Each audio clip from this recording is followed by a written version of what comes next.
Hi, I'm Craig, and I help veterans go from feeling stuck and unseen after service to living with confidence, connection, and purpose so that they can thrive in civilian life and relationships. So, I'm doing this video because a few weeks ago, I ran across a video where two really good YouTube content creators, Bill, he calls himself the Salty Old Marine, and Clay, who runs a channel called Descriptive, they both offer powerful yet differing perspectives on older veterans and filing VA claims in their journey to secure VA compensation. So in this video, I want to kind of bridge the gap between the two. Um, they both have really good experiences. They both have really good insight to offer. And I want to provide some practical, historical, and really policy-based tools for veterans and for the families, specifically for older veterans who may not have medical records or served during peacetime, because I don't think that this necessarily has to be something that is a fight between veterans with regard to their philosophy on how to submit VA claims. But I think it's something that where we can learn from each other and get what we deserve with regard to VA benefits, because I think they both do great work. I just think they have two different perspectives, and I'd like to speak into some of those perspectives with the video that we're doing today. So stay tuned. Okay, so let's get a little bit into why this matters. Why does it matter about older veterans submitting VA claims, and what legitimacy or relevancy does this have? Well, uh, I first want to talk about the differentiation of the two views of both of these excellent content creators. Bill speaks for those who served during peacetime or before the modern VA system existed. Now, you have to remember that there have been veterans who've been serving our country for many centuries, right? Some of our oldest services are 200 plus, 250 plus years old. And so things have been around for quite some time, these institutions and organizations of military prowess here in America. And there are some veterans we have that served in Vietnam, some veterans that are still alive that may have served in World War II and in the Korean War and such. And so Bill has I know, a heart for those veterans. I believe he's a Vietnam era veteran, or he may have gotten in right after the Vietnam era. In any case, he's an older gentleman, an older Marine, and so he really, really is passionate about older Marines getting the compensation that they deserve. And then Clay comes along and speaks for a newer generation, navigating a more structured, evidence-based systems. In Clay's era and in his day, this was after the late 90s, where the VA records were actually electronic now. And so now we have electronic VA records. There are more opportunities for Marines, sailors, Coast Guardsmen, soldiers, and airmen to submit structured, very well documented evidence to support their claims. And so that's the era that Clay comes from. And so he's really used to seeing a lot of evidence, a lot of paperwork documentation, whether that be through electronic means or even paper documentation if you came from an era that was a little bit before the 90s, which is the era that I come from in serving in the military. But we'll get to that soon.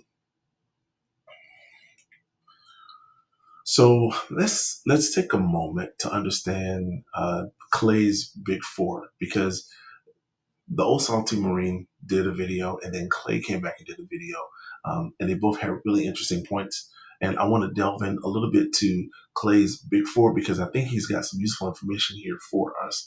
And his Big Four for older Marines who are trying to submit a claim is that they need evidence from service. This is something that we all know.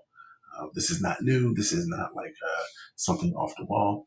You need evidence for service connection, okay? And you need a current diagnosis, right? These are all of the pillars, we call them, to having a successful, strong VA claim and giving yourself the very best opportunity to win a VA claim. Okay, so you have to have evidence from service, a current diagnosis, and then a nexus link. You'll hear all of us who do this kind of work talk about having a nexus link between the service and between a condition that you're claiming, a current diagnosis, a medical frailty, or some kind of deficiency that you have. You gotta have a link between that, right? So evidence from service, current diagnosis, and then the nexus link. And then the fourth thing that Clay talks about is continuity of symptoms. Now, Clay throws in this fourth element in that video that he did for older Marines who and he did give a caveat. I think he did a pretty good job of outlining the fact that, hey, when you come from that era, right? There may be a situation where you don't necessarily have as strong of a case because the VA's document portals and the VA's sort of technology was severely outdated back then. So was the Department of Defense's, right? The last thing they were concerned about when they were trying to do mission and trying to secure the freedoms of this country during those really pivotal times was, do we have our medical record system all squared away? They probably prioritized and said, we're going to make sure that we fight these wars and do what we have to do, and then we'll take care of getting the medical system in place. Agree with it, love it, hate it, despise it, say what you want. But those are the types of decisions that they made because the mission always came first. So continuity of symptoms would be after you got out, right? Did you continue to go to the doctor?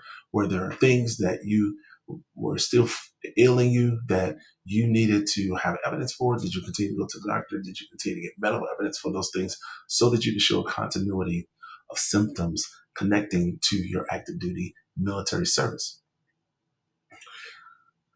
But what if your service records were lost in the 1973 fire, which a lot of service members' records were lost during that time? Or what if you never went to medical because it just wasn't the case back then? And that was very common. Back then, going to medical, they would try to maybe hit you with Article 115 malingering. There were people who were dodging the draft, all those kinds of things, because it was brutal in some of those cases. It was, in those types of wars that were being fought, it was very, very brutal. Not everybody had the makeup to do it. So those that didn't die, right? Or with some of those men wanted to spend time with their family, right? So if you actually did get drafted and you had to serve, the last thing you wanted to do was be seen as somebody who always went to medical, never wanted to hang with your brother and do mission with your brother and get this job done so that we could all go home. So maybe someone never went to medical, and then there's this whole trope in the military that we always press through, we fight through, we adapt and overcome, as the Marine Corps says, right? When you go full speed ahead, as the Navy says, we push and we press through, right?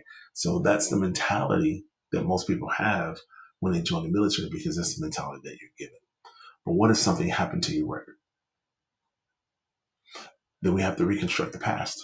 If something happened, we have to now go back and put together and piece together what actually happened in our medical history when we're trying to file a VA claim. So the VA can reconstruct service treatment records using morning reports.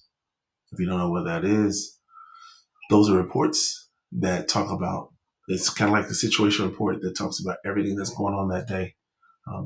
All of the personnel and what the personnel of that day were doing. They used to keep paper reports for that. Hospital admission logs.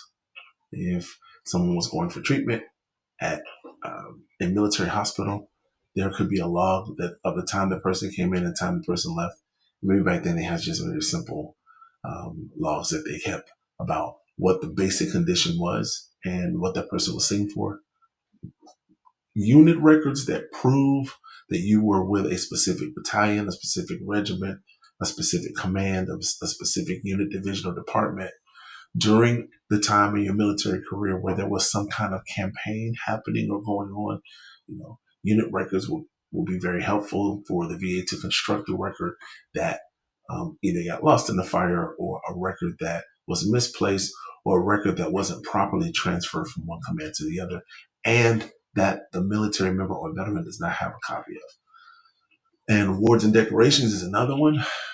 The VA can use times where you were in a conflict, from awards that you received based on injuries or based on valiant efforts that were done during that time, to prove that you were actually there and that you were experiencing war, experiencing things that happened to your mental, physical, emotional framed during that particular time by awards and decorations.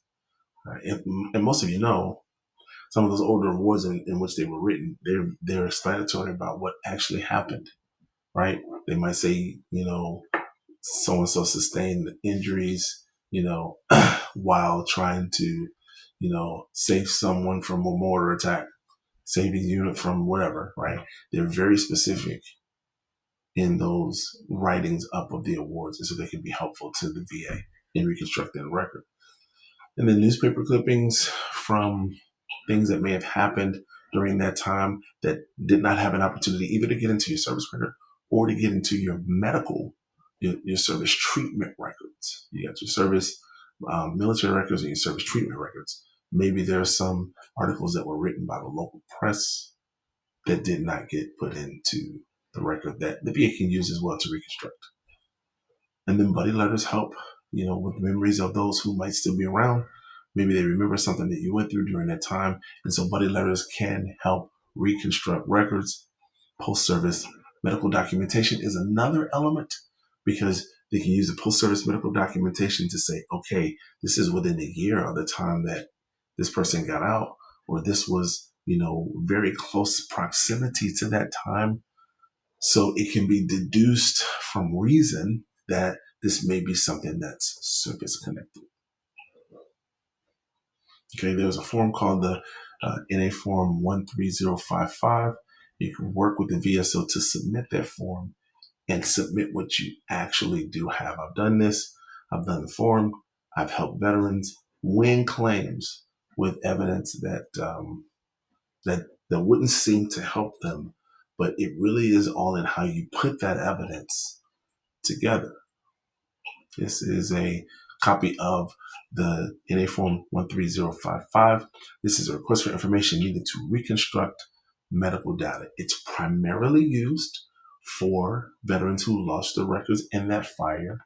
It could also be used, though, for veterans who are unable to corral their record for various other reasons.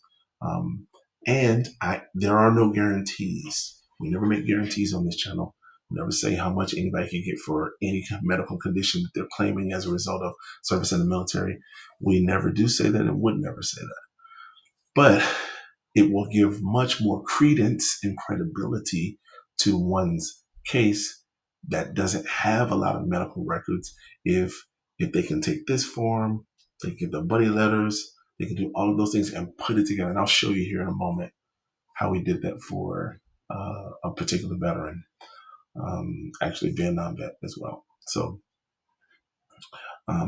you can win a claim with unauthorized evidence. I'm not saying it's easy, and it will take quite a while, but you certainly can win a claim with unorthodox evidence. And the form that you'll use is the NA Form 13055.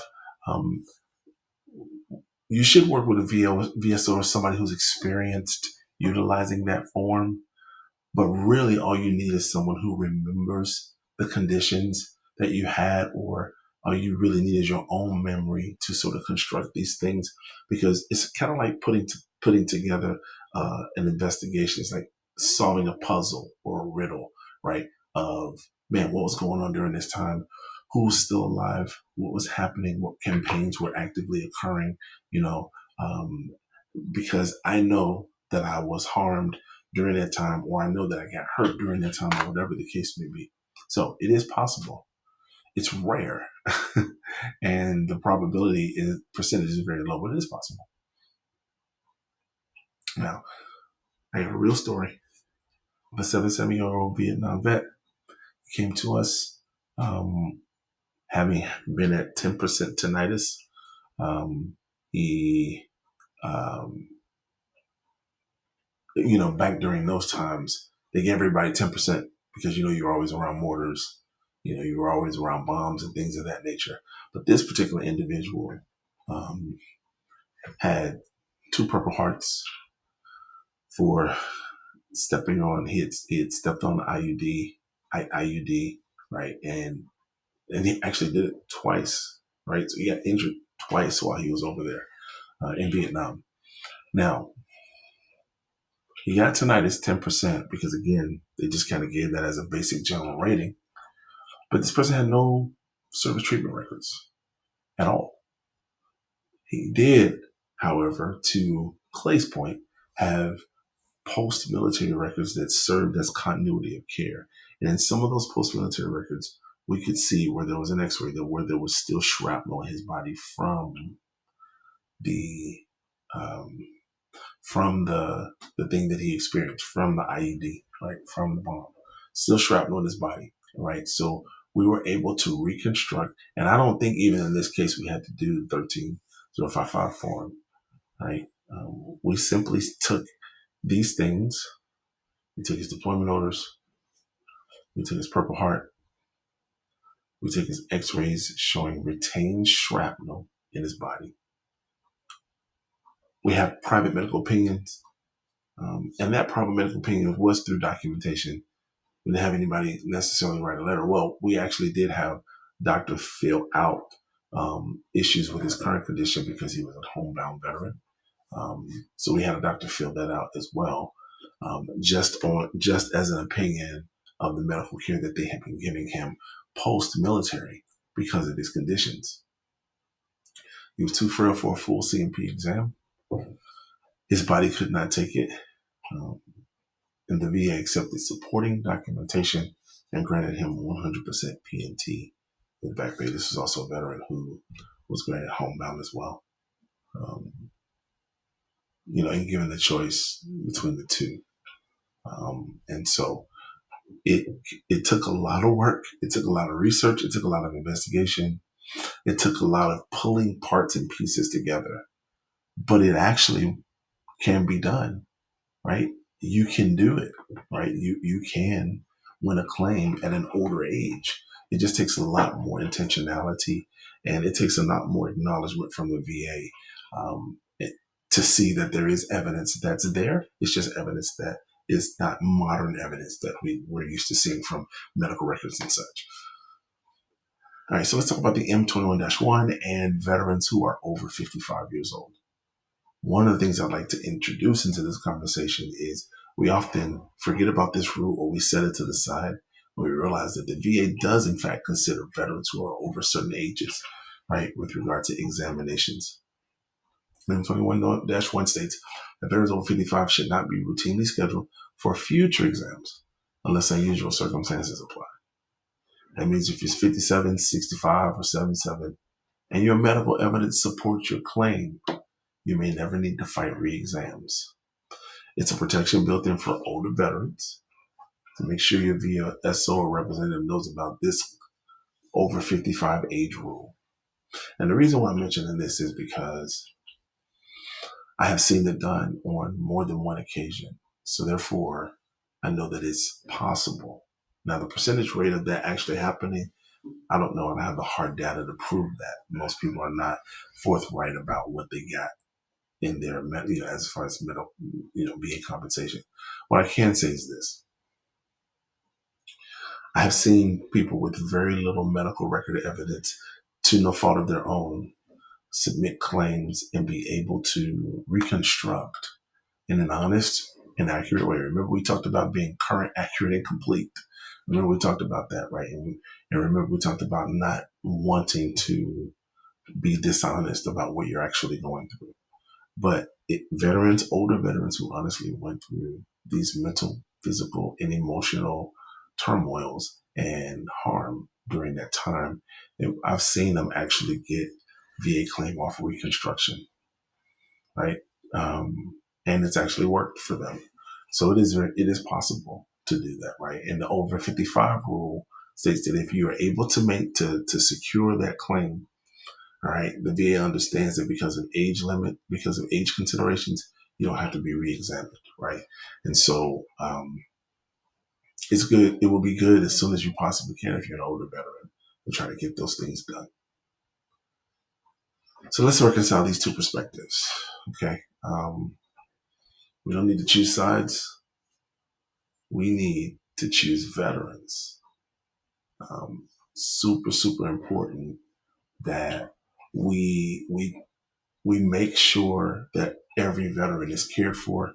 We make sure that we leave no military person behind. when it comes to this. We want to make sure we take care of all of our veterans. We want to make sure everybody has the benefits that they deserve. We want to make sure that there are no slights in anything. And we want to make sure that we can guarantee that even if you don't get the VA benefits that you think you should get, that there's somebody who has fought for you. And so that's why reconciling these two perspectives are super, super important. And that's why we need to make sure that we choose our veterans. Here's what you can do today. In light of all of these things, if you're an older veteran, I got something for you. You can gather any and all your evidence, pictures, letters, awards, whatever you have, gather it all up, right? Because you can pull that together and you can build a claim from those things. Yes, you can. Even if you don't have a lot of medical evidence. Download the NA form 13055, which we talked about before, is the Reconstruction of Records form. Work with the VSO. I would highly recommend that. Or you can work with a company like mine, or you can work with a company like Clay's, or I don't know if the Old Salty Marine has a company, but I'm sure he's well adept having gone through his own experience to assist you and help you out here and there. I will say this, none of us are authorized to represent you at the VA unless we are accredited claims agents, which I am not. And a lot of these people who are with these companies are not necessarily accredited claims agents. I know what they say, but what they should be telling you is they are assisting you to file your claim. And then I think they should be charging different things, but that's another story for another day. Anyway, the one thing you should know is VSOs, accredited claims agents, and lawyers are the only ones who can represent you at the VA for certain reviews and certain hearings. Okay. And there are other legal things that VSOs and accredited claims agents and lawyers are bound by. We won't get into that in this video, but important that you know that. So work with the VSO if you can find a really good one, or work with a very reputable company who's going to do right by you and going to do this thing the right way. Get diagnosed, get documentation, get help. And I'm talking about even if you set aside the whole compensation piece, get help for the medical care that you need. Because a lot of people are just all about the money. But get diagnosed. If there's something going on with you, if you're hurting, if you have pain, get diagnosed. Get documentation for that, right? And then get help on how to do that claim or how to submit those things as well.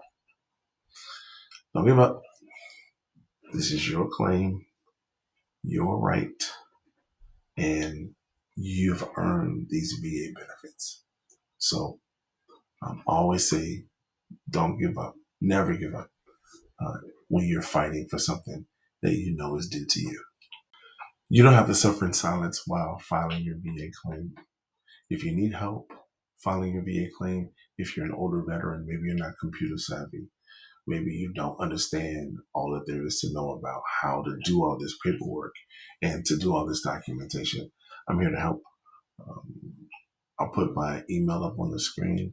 And if you want, if you really get something out of this video, and you've taken some of it to use, you can stop by and buy us a coffee if you at whatever amount that you desire. If you feel like this information is useful to you, or if you feel like you'd like to have us assist and help, I'd love to work with you, and I'd love to help you. I've helped so many older Marines, and not just older Marines. I've helped so many older veterans, period, Army, Navy, Marines, everybody, right? All over all services for these very reasons. It's difficult sometimes to get through the red tape of the VA, and we help you do that here at Royal Rock Counseling and Consulting. And so we'd love to help you get along in your journey to get the VA benefits that you deserve.